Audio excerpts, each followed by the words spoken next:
Nathalie Claude, welcome to the podcast. Hey, Julie Lorrain. Yay! Happy to be here. It's great to have you, and it's going to be very weird because we are two francophones, two Canadian francophones, talking to each other in English. That's awesome. So already that's going to be a little bit bizarre, and I can already hear my mother kind of saying, "Why aren't they just speaking in French?" You know. Well, I don't know me. So you're I'm joining me. yes, Yes, you're joining me from Montreal, absolutely. Montreal. Yes, Montreal, Quebec. Montreal. Okay. Yes. And Nathalie Claude, on your bio on your website, it says, now I'm gonna read what I wrote from your website. It Mm-hmm. says you are an actor, a director, a dancer, a choreographer, a writer, a musician, a clown, a coach, and a dramaturge. You fill a lot of roles in the creative industry, don't you? I guess I do. I've always had a thing about my work from a very early time, which was to make sure I don't stay waiting by the phone for someone to call me, contact me, and say, "Hey, I have a job for you. I have a job for an actress or whatever." And very early, I decided that I wanted to have a lot of possibilities. And I guess that what happened also was that my curiosity, my artistry, my wishes, my dreams, my, I would say, imagination needed a lot of avenues. And that's what I did. And I'm happy I did it like that because one road leads to another one. One aspect fills the next one, and they are really interconnected. And I love all these categories, and it's very important to me. Yeah, that was my next question was whether or not you prefer doing one or the other because a lot of artists, they are either painters and musicians, but they really prefer maybe making music, or they are directors and they're also photographers and they would prefer doing photography. Do you have one that you tend to lean towards more often? For sure, I would say number one, I'm an actress, I'm a performer, I'm someone who really thrive on live, on stage. That's my place, that's my universe, that's where I stand, that's where my feet and my soul and my body feels the most connected as a performer, as an actress on stage. And I would say directing, creating. It's another thing that I absolutely adore is to be designing, thinking, researching, creating a project as the director of that project. It's something that brought me a lot of satisfaction, joy. It's very scary to do that. It's very intimate and very fulfilling, and I love the energy and the drive that it gives me. So I would say those two are my main. There's something really Mhm. Yeah, Yes, sorry. There's a bit of a lag for our listeners, so this interview is a little bit complicated in terms of that scope, but we'll manage, I'm sure. No, I was going to say, Nathalie, is that there is really something about being on stage. I think, like you're saying, being a director, bringing the creative vision to a project, isn't really yet quite the same as being the one who's in front of the audience, right? absolutely. It's not the same thing, and it's a very different angle. Of course, in my practice, one thing I've done a lot is to direct my own self. That's also another aspect of what I've did a lot is to be directing what I'm performing, or I did it with other actors, so not just a solo project, but directing something where I'm in it, but also I'm outside of it. And I did also the absolute outside of a show. I'm not part of the show, and I'm really directing, which is another thing. but they're different um, aspect of the work for sure. It's not the same. And as an actor, I would say there's a different relationship with the director. At some point, the director has to leave, has to let go, has to say, voila, the job is done. Now the actors take the material, take everything, assimilate, digest, and it's their show. So there's always this passage at some point where the director has to let go, and it's in your hands at that point as a as an actor, as a performer. And I think it's a very precious thing to have in your hands. I love that feeling, that confidence, that it's like, here's the beautiful little baby, hold it, and now let it grow, and I trust you, and I go away. It's an important process in the theater work that I do and that I've experienced many times, and I have a lot of respect for that. Out of curiosity, have you done any work with film? Yes, you mean as a performer or as a director? As a performer, yes. As I would say, Both. as a director, I would say it's something that I had in my mind forever and a day. I just never did did the step to do it. But I, being myself, I think a very visual person, meaning my shows, my design, my imagery, the way I conceive things, the way I think of a project is very visual. I'm very picky with everything, with color, with texture, with all the details that make a piece of art. So it's something I would love to do one day. I just don't know if I will, but I think I will. It's just it never happened fully that I had the possibility, and I would love to, and I actually would love to. Yeah, and that's a whole other world too, is, because on stage as a performer, you're feeding off the audience. When you're doing a film, working on a film set, it's very different because you're not really impressing anybody, or you're not, um, getting the energy of an audience. You're getting really the energy of your crew. So I think that's a whole other world that you would end up exploring. Absolutely, and the object, the art object, is outside of you. It's there, and you can watch it again, and work on it, and refine, and details. And then there's the whole editing that takes a long time, and you can fuss and fuss, which I love, and very to perfection. And then it's out there, and it's outside of you, and it has its own life completely. And people can experience it, and you're not even there, which is very different to what I do, because I truly am a theater It artist of sounds to live me theater. Yeah, it sounds to me, Natalie, like you have a side of you that's a bit of a perfectionist. You're really, really centered on the quality of your work. And is that something that came easily when you were young, or is that something that you developed over time? I think it was there pretty early. I don't have any psychological reason for it other than I've been like that for a very long time. I would have to say that some aspect of it can be tiring. I put a lot of pressure on myself, um, but I love precision, and I always felt as an artist that limitation. Um, Framing things, details, structure make me so much more creative.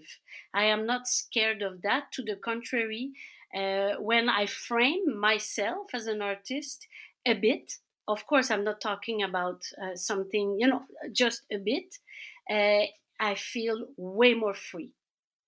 Let's say some director goes, hey, let's improvise on this subject, do whatever you want. I find that very hard. If a director says, let's improvise with this structure, this is the start, this is the beginning, and inside that improvisation you have to touch this subject and this and that, and then go.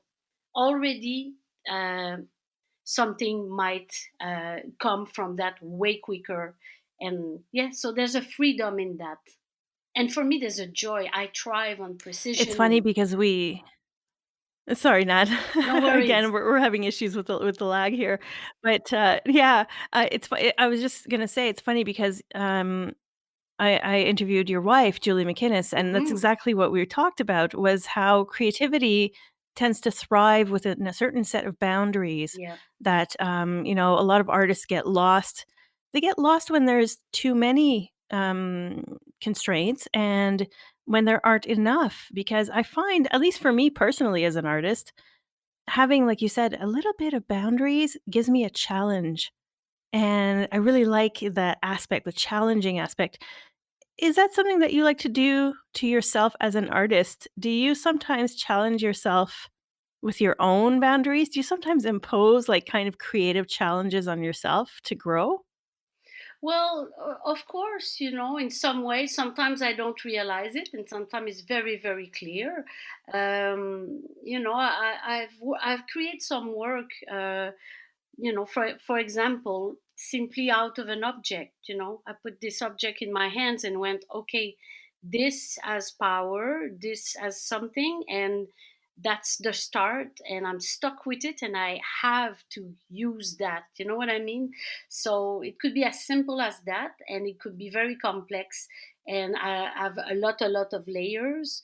But yes, I think I do challenge myself, and I have this. Yeah, this annoying, but that's me. It's me and myself, this rigor that I thrive on. So yeah, I like to fuss, and for me the details are little droplets of poetry that I infuse, and every choice for me has a repercussion to another aspect of a piece of art that I'm working on. And the details, I find them touching in art, and I find them touching in humanity, and I find them touching in nature. And the details are what sums it up and becomes a whole. So I love this obsession with details, because for me it's life. It's life. That's a beautiful way to explain it. If you tend to fuss over things a lot, Mm. which I totally get, but when do you know when something is really finished? Bizarrely, I don't have a problem to go, that's it. So that's a good thing. I'm happy about that. I can really let go at some point and just decide it's done, voila. And I'm not the kind of artist who will go back and change everything or doubt everything. I have a mind setting that, um, for me, creating is all about making decisions. That's it. It's just decisions. This or that or this word, this gesture, this costume, this material, this music at that moment, that silence, and then when it's done, I don't I don't touch it anymore. I tend to stop and let go. So far, that's what I've been doing. Uh I would be very remiss in, not talking about structure without bringing up the fact that you did work for Cirque du Soleil Mm. at one point in your Mhm, life. mhm. You were played a male clown, which Yep. already was a very different character for cirque. Did you thrive in that kind of environment where, it's big production, big lights, big teams, professional costumes? Did you find that that kind of environment was good for you? Listen, this question is a tricky one. Yes and no. This is my answer. Yes and no. Yes, because it was an amazing opportunity. When you are part of a creation at Cirque du Soleil, you are surrounded by extremely talented people.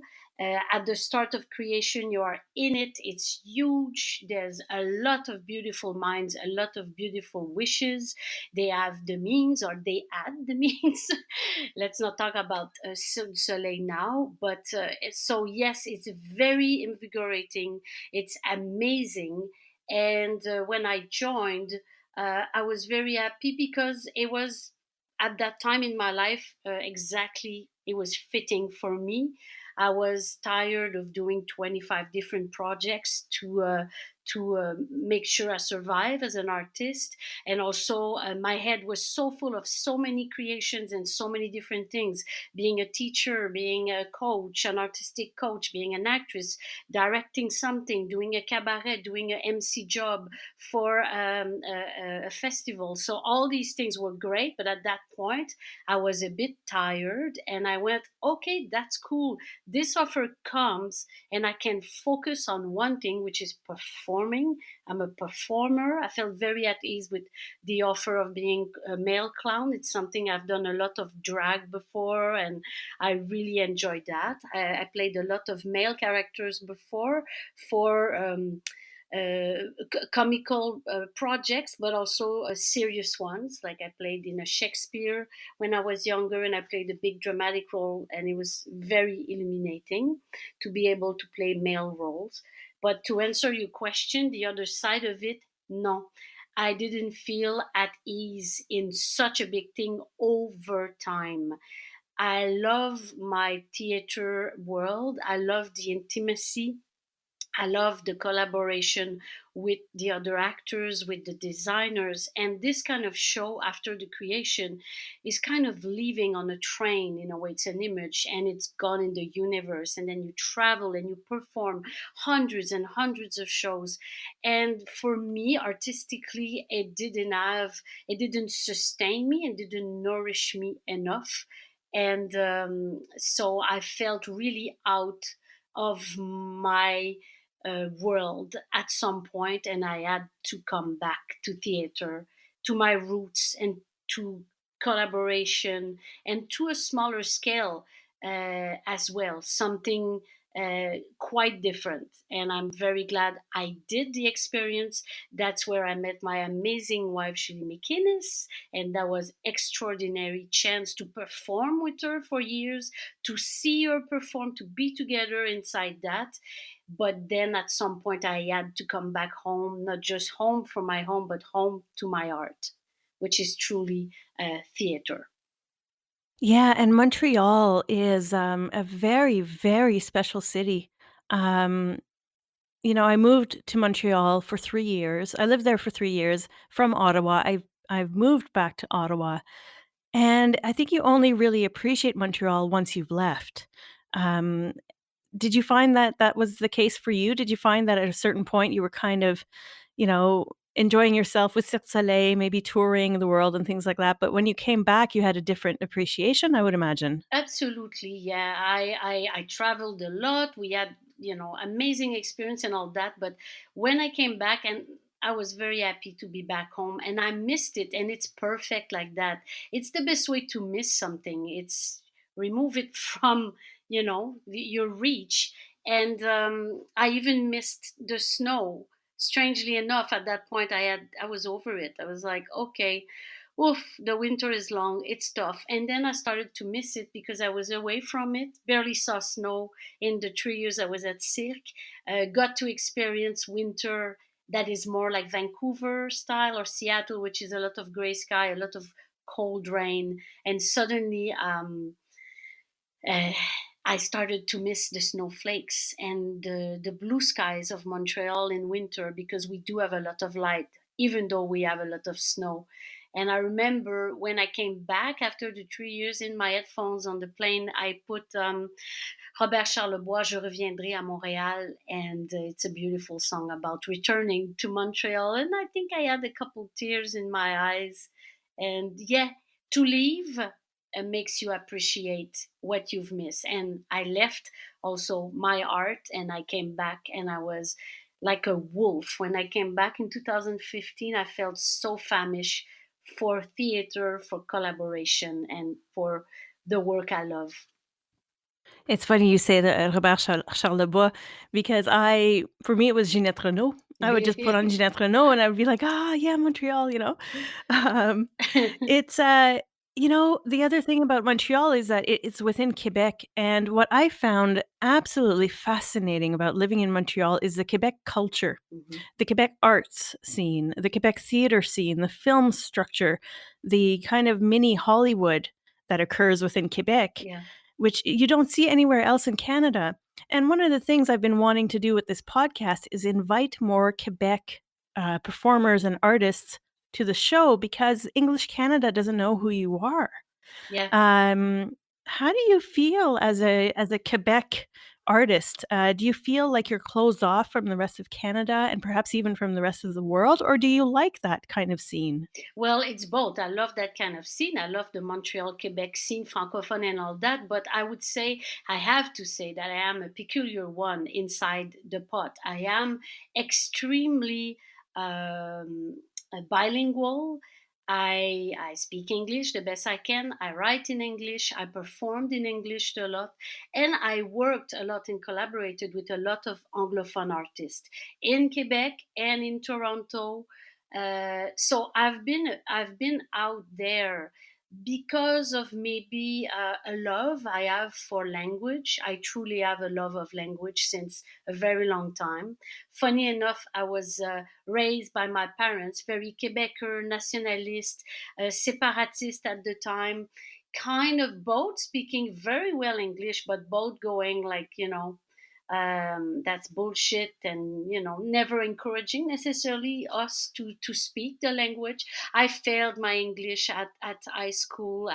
It was a very hard moment because all my friends went to Vancouver on a trip. I was the only one who didn't go. And what changed that is suddenly I got invited to start as a professional actress at 19-year-old in Montreal. I was invited to join a company, Omnibus, and tour.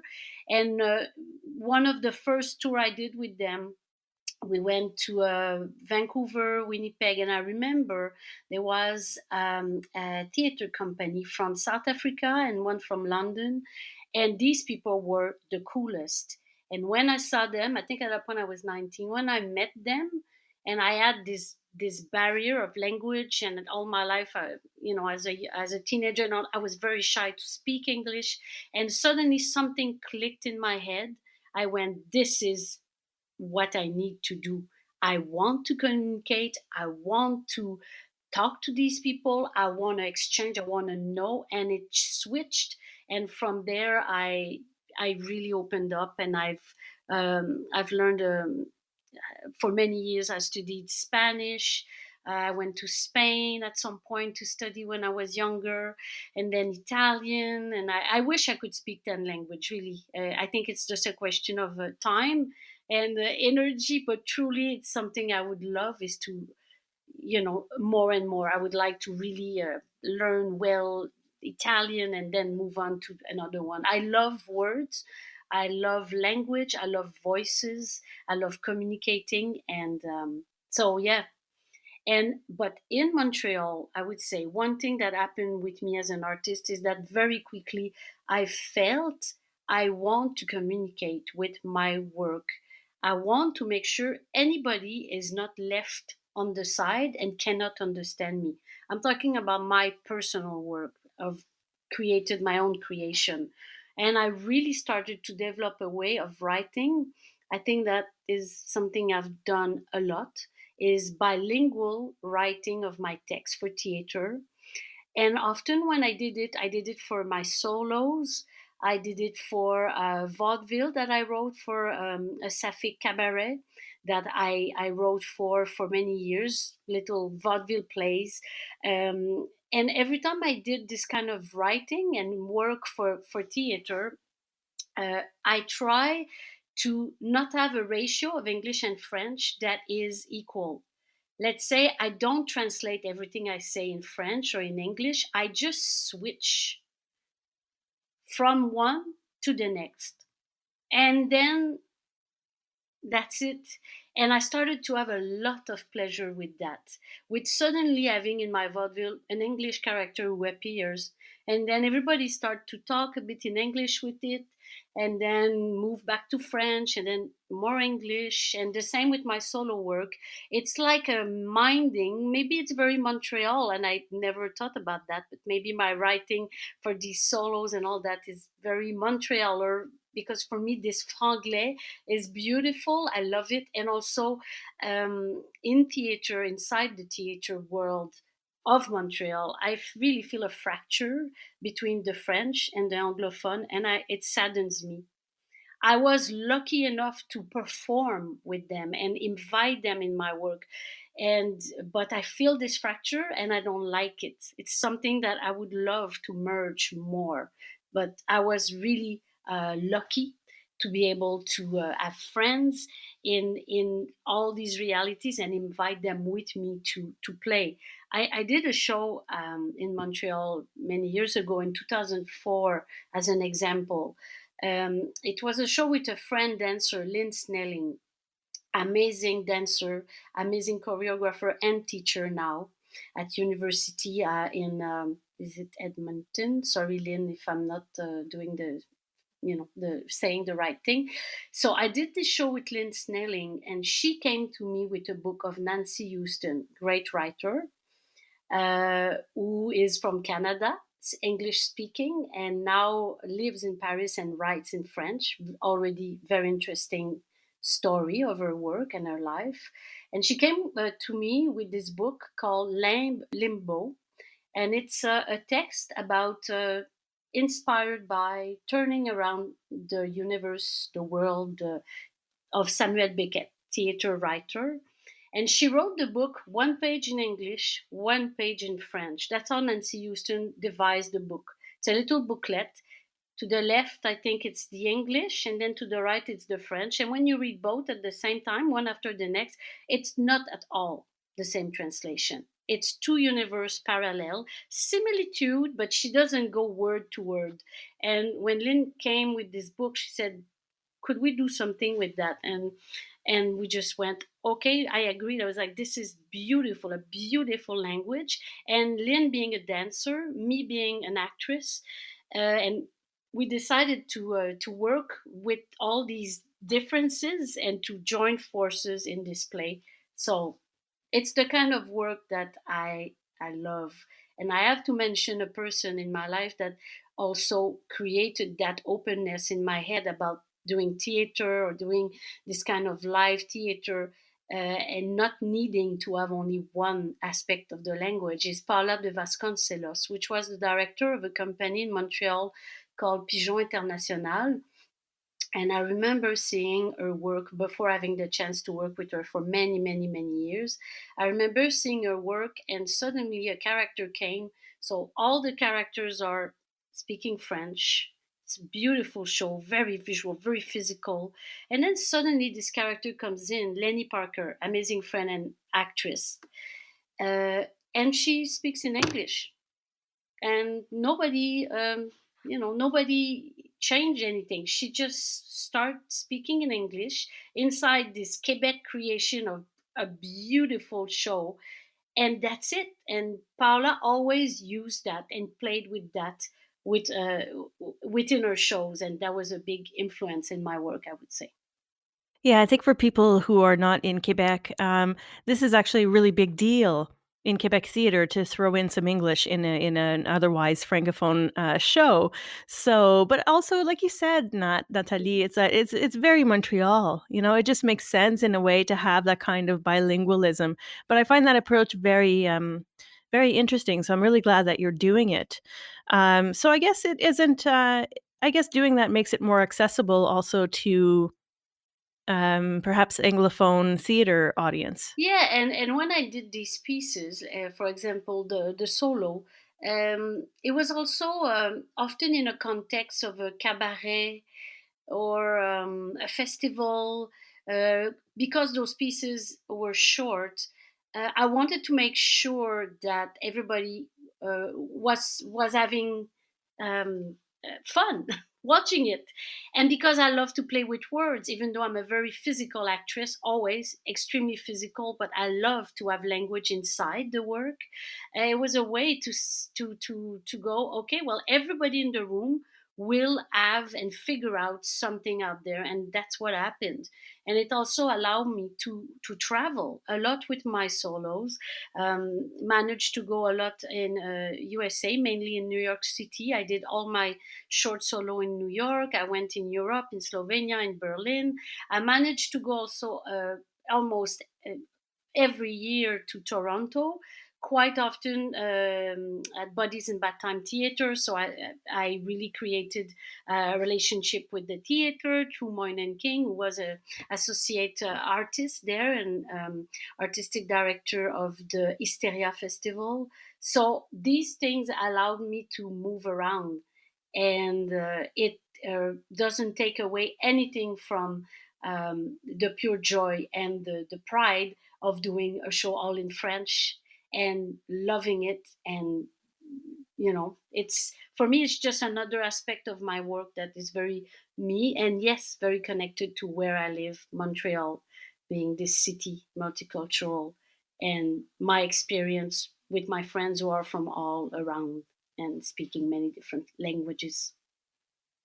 That sounds also like a very savvy approach, like you said, to kind of widen the audience base Mhm, and the opportunities for you. mhm.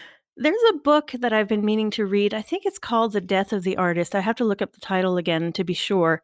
But essentially, it's a professor of English who interviewed a whole lot of artists.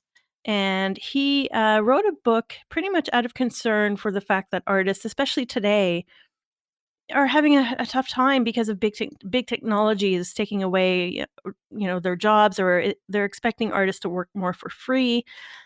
Do you find now that you're having to become more of a business person in order to survive? No, that's my answer. No, Yeah. I think I'm a purist. Maybe I'm a dreamer, and even though yes, it's complicated, it's demanding. You have to sell your product more than years ago when you were producing a show. Um, you see it in TV, like you need to have the stars to be in the show. If not, it's not gonna sell as much, and all that. But I don't feel I'm trapped inside that. The only thing is that I wish I had money fall from the sky to do my projects, right? Really. What's hard for me, I find, and what I find heavy is the financing and how to get the money to do the things and to be able to live with that and work and pay everybody. That's complex, but no, I don't feel I'm swallowed by it. It's like, Okay, I had to ask just because technology is Mhm, it's such a big deal these days, mhm, right? mhm. Have you found in any way that technology has made your life a little bit easier? Sorry, the voice was a bit distorted. Have I found my life easier? No, have you found that technology has made your life easier? Has it helped you in any way? Have there been any advancements in technology that have made your work easier to do? For sure, the communication. For sure, my phone is my best friend to learn lines. For example, I can record myself, and it's there, and I have it for communication, for internet searching, for all this. But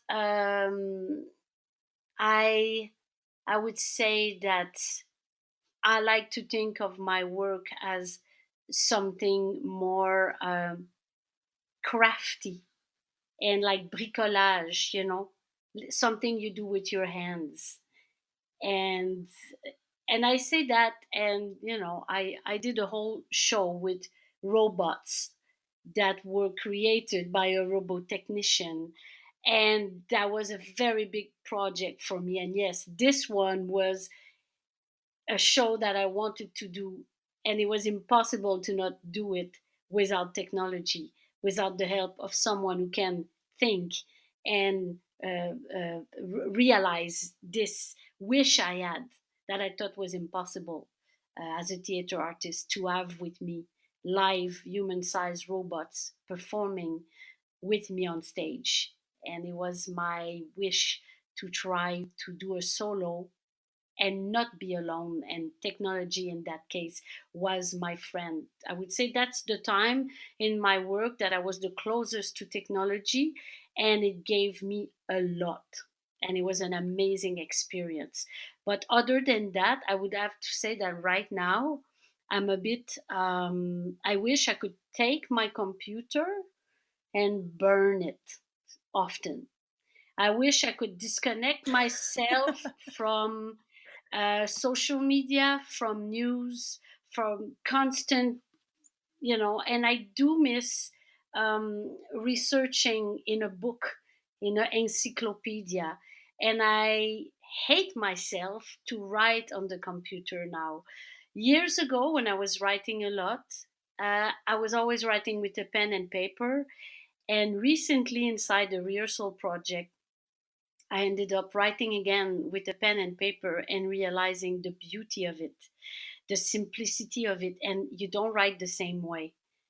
So I would say I am a bit tortured with technology. I love some aspect of it, but some other aspect I'm fighting against it. Yeah, I can totally relate. I'm actually writing with a pen right now and a piece of paper as I take notes. I had my entire podcasting schedule on a written calendar, after which, after a month, I was like, "I This is too hard. I have to do it on the computer. I have no choice now," you Yeah, know? So it's just how it is. Technology is a bit of a it's a boom and a bust it's in a both. It's way, you know? amazing and it sucks. It's really both. Yeah, exactly. Can we talk about clowning just for a Yeah. minute? Because you are somebody who has a lot of experience in that field. I'm someone who dabbled in it. I had a horrible, horrible experience, and after which I pretty much left the entire field of clowning. It's a tough world for, well, for clowns in general, but especially for women in clowning, I Yeah. find. Do you wanna comment on that? I don't have a specific question, but do you have anything to say in regards to that? Well, for sure, a funny woman is a very scary thing. In general, in our society, women in general is a scary thing, and it's awful. But a funny woman is very explosive and dangerous for some reason, and you need to be very strong, and you need to have a lot of guts to push and push and push. And I have a lot of respect for women who do it and push the envelope because it's important, number one, and it's so much fun. And I feel blessed that I managed to work with this humor, this quality inside my work, and it's something that I didn't see coming. It just appeared. I didn't even name it. I'm a clown. I was just going inside an energy that I thought was uh, nice. I've always worked with the idea in my creations that to attack something funny has to be linked to tragedy. It has to have roots inside trauma, pain, fear, and then it can be funny. And it helped me a lot. I did my funniest work. I think uh, in link with the death of my parents, both of them. I created a solo. I didn't plan this. I was invited to create something. The first solo I created in 1999 I was asked to do something. I was pushed to do something by Myriam Ginestier, artistic director of Studio 303 in Montreal. And she said, Nathalie, why don't you do something? It's the first time I really did a piece. And my father just died. And I just went, okay. And I knew it was going to be funny because it's a tendency I have in my work. It's beyond my control. It's There's something funny coming out, so I had to embrace this side of me very early on, and so on. And that's how I created this sadness trilogy based on extremely tragic events. So that's one aspect that for me is very important: is where does it come from? Is it, I'm just drawing, is it because women have a lot of pain inside, not being considered the 50% of this planet that make them good clown? Because I think female clowns are amazing and they're very strong, and we need them around us, and we need that point of view, right? But truly, the clown world came to me really in an unexpected way. But still to this day, I consider myself an actress that has this clown friend right there beside me. But I don't have one clown. I don't have per se the classic, that's my character, this is her name, this is her costume. No, I just have, let's say, some aspect of my work. I've always been very close to Buffon, to clown, and they come sometimes together, but I would say it's multiple, it's not one thing, right? And funny enough, I ended up being a clown coach at Cirque du Soleil for many years, way before they asked me to perform with them. It was something else that came in my life in different circumstances, and so I was doing that, and it was a very interesting work, and to meet all these clowns that were often in creation, inside the creation. um, and there's always a moment where the directors were losing their confidence in their clowns, because humor is so subjective, and they were not finding it funny. They were insecure. They were like, I don't know, I don't like what they're doing, can you help? And the humor aspect and the reaction, you need an audience, and you need to trust. You need to trust these performer with their ways, with their rhythm, and you have to try it out in front of an audience. That's the only way to know. So it's a mix of trusting them, but also uh, uh, facing an audience. That's the only way. I remember contacting you at one point. I don't remember how or why, but well, actually, I remember why. It was because I was experiencing a bit of a dead period in terms of creativity. And I remember writing to you because I thought, oh, maybe not. Nathalie has such a perceptive feeling, a good gut in terms of, the creative process and all that stuff. And I guess I want to ask you, how do you deal with, there are times you're not always creative, you're not always on the go, you're not always hot. There's Mhm. times when there's dead periods. How do you deal with that? How do you get yourself out of this kind of rut that I think every artist experiences at one point or another? Well, I would say, it's pushing. It's really a relationship between yourself and yourself. it's it's uh, it's about finding a way to push the button again and trying to force you to sit down with a pen to write.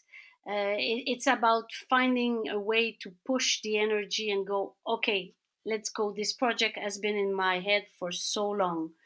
Um, it's tough. It's tough because moments of pure uh, impossibility of stopping and thinking and organizing your thoughts happen all the time. I have the problem of having too many ideas, and I have so many projects in my head, so many projects that are there waiting, and it's mind-boggling. You have to have a way to talk to yourself out of it. Sometimes it works. I have to say that during pandemic times, it's tough. I found I had a hard time uh, getting this artist outside of me and going, okay, Natalie, let's do it. But I was lucky enough to share. I am lucky enough to share my life with an artist, and it's been helpful to work together. We did music together during the pandemic. We are. She paints a lot. She draws a lot, and it suddenly made me realize that I was missing doing that. So I started just for pure fun doing that myself in my own way. So it's really finding ways to tickle the artist inside and lure like a carrot on the sticks, and how to provoke something. I have a tendency maybe to buy a book about a subject that I find interesting, and I have a feeling that this book will bring me to a path or to a project. So I trick myself with that. I buy myself that book and I go, oh, why don't you look at that? And then suddenly something happened. That's how I created the solo I was telling you, Le Salon Automate, with automatons. I saw this book in a library outside. I just saw in the window, and it was the history of automatons. A big, big book that was normally $200, and it was on sale for 40, I think. And I just look at the title, the history of automatons, 1850 something, and I just opened the book and looked at some images, and there you go. I dedicated years of my life to this project. So you have to trick yourself. You have to put little carrots all around, and then sometimes you're gonna go and you're gonna take it, and sometimes you won't. And then you just go take a walk and go to the country. What did you Yeah, oh, for sure, go to nature, That's right? it. It's, what did you grow up in Montreal, No, Nathalie? I grew up in suburbia in Laval. In Laval, okay. So when you were young, I'm assuming you wanted to be an artist. I heard the story is that I was 4 and I was crying in my bed telling my mom, I want to be an actress. I want to do theater. I have no idea why, but that's what she told me. So, yes, it was a very, very early um, call for the arts for myself. Yes. Okay, so you're that 4 or 5-year-old, wants to be an actress, wants to be an artist. How did you This is it's a very long question, and we don't have that much time left, but I'm really curious. I have to ask because, I grew up in a very small town, and one of the things is, you have this calling, you have this desire to create. How do you go from being young to working to some of the best in the industry? Like, what are some things that you would say to a young girl out in Laval right I would now who wants to be an I would actress? say be curious, be curious, be curious. I would say read, go see films from different time in history. I would say really, really open up your horizon. Don't decide that it's one thing, because there's always something else that would bring somewhere else that you didn't expect. um, for me, it's what saved me is my curiosity, I think, because it made me go further in my research. And one thing is linking to another one. I would say travel if you can. um, you know and follow your instincts, of course, but open up your world, like open it up, grab from everything you can. If you want to do, let's say I'm theater artist, you want to do theater, read all the poetry you can, read literature, go to museum, go see dance, take dance classes, movement classes, go in the wild, walk in the forest. Like truly, if that's me, that's my experience, and that's what happened. And I'm so blessed that that's how things happen. I kind of said yes, basically, to a lot of things, and I followed the tracks of my curiosity. Um, and I was very curious, and I still am very curious. Yeah, do you have a very kind of childlike approach to life, which is something I've always appreciated since I've met you, is that you have a very kind of whimsical, like you said, curiosity about how the world works, and what you don't know about the world, you tend to run towards it, I find. Hmm. Well, I would say yes. I love life, and I love the poetry of the nothingness, the little things that surprise you in a everyday, very simple things that come. And all my life, I will be looking for where beauty is. Beauty can grow from shit, and it's beautiful. And I'm looking for some sort of magic. And I love the communication, the exchange with human beings, and that's why I like my work, because that's the part I love, is to be with people, to work with people, to perform in a room in this ritual which is called theater or dance, or and it's something that we both decide. You are the audience, I am the performer. We decide that we are going to share together, we're going to share this space, this moment. We're going to listen to what's going on and get touched or not touched. We're going to get this vibration going. So for me, this is life. Life is that, is us on that planet, and what we do of it, and this communication, this connection with human beings.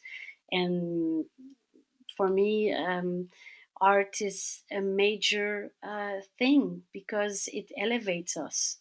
It's my religion, if you want. It's my croyance. It's the way I think. And we need to be told stories, and we need to hear stories through visual, through painting, through storytelling, through music.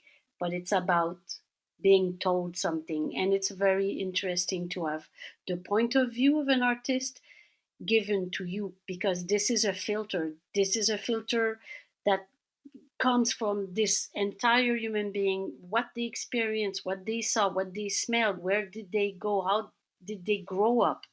And then you have a chance to have this little gem of exchange. They are giving you this little part of themselves, and I find that quite beautiful.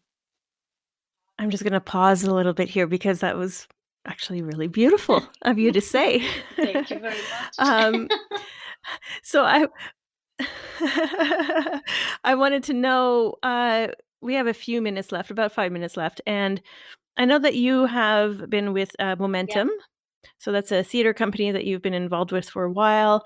Um, what's on your plate nowadays? What are you working on? Well, right now I'm working on sorrow, because I all the projects were cancelled or postponed. So for sure, I have to tell you that I had this year coming, the biggest year as a performer coming my way. And unfortunately, because of the pandemic, everything is not what it was supposed to be. But I do have a lot of beautiful projects coming. I just don't know when they're going to come as a performer. Beautiful creations coming. I'm right now working on a creation from a young director, and we are meeting once in a while, slowly working our way to this project. I have these three other creation of theater that will have to wait, but it's on the burner, let's say. It's postponed until the day we'll be able to perform again. Yesterday I just finished shooting a theater show inside a theater with no audience, because we did it to preserve the show and to use it to sell the show. I was I was lucky this summer to do a lot of little shootings. I was part of a feature film playing an elephant in the woods, which was awesome. I was part of short films playing a clown inside this beautiful little project with circus artists. So I've been having these little contracts shooting as an actress, and for the part of creating and creation, as I said, I have a pile of project beside me that I have to start. I have a short film that I'm trying to write, a collaboration with Julie McInnes that we're trying to write, and a book that I'm planning to write since 53 years. I'm 53, so there's this book um, that I'm planning to write that is there, and there's all this many others. So let's say I'm actually not busy in the concrete because everything right now is frozen, but just me alone with my pen and paper, and there's a lot that can happen. So I hope that. I can't even Mm, imagine. You're the type of person, like you said earlier, is that you have so many mm, ideas, you wanna get them mm. all down, you know?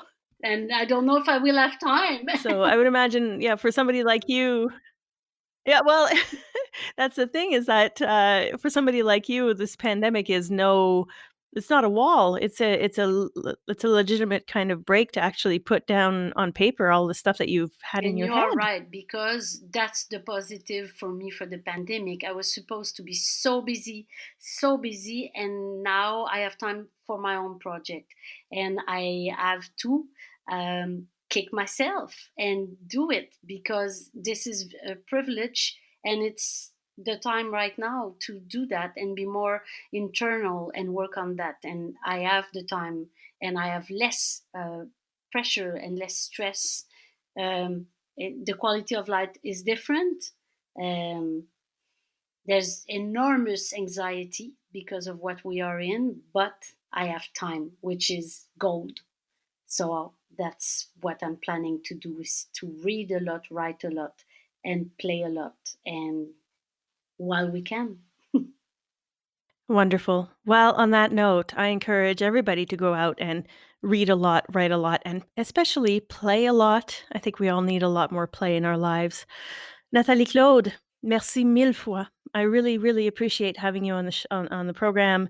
I hope that you come back, especially after you launch your book. That would be a great way to to do this again. That'd be great. It was a pleasure. Thank you so much, Julie Laurin. Really a pleasure to be here today with you. Thank you.